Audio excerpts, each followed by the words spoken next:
This was probably going to be a highlight of my career because it's his first time sitting with a helicopter.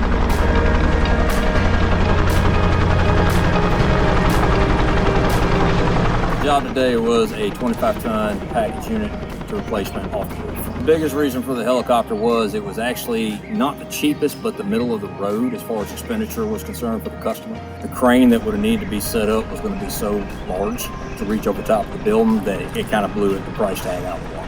We could set the unit up on blocks so that there was no pulling from the helicopter, it was just a snatch and grab.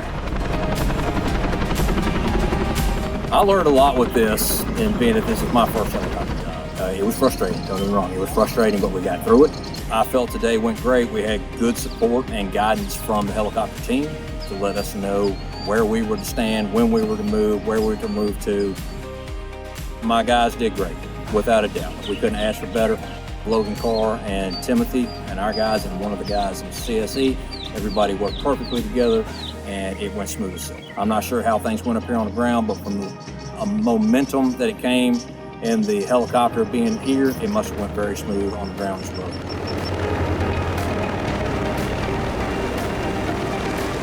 Having learned everything that I've learned with the preview to it, I'm either going to be the man you want to talk to or the man that cusses you when you come at me with it again.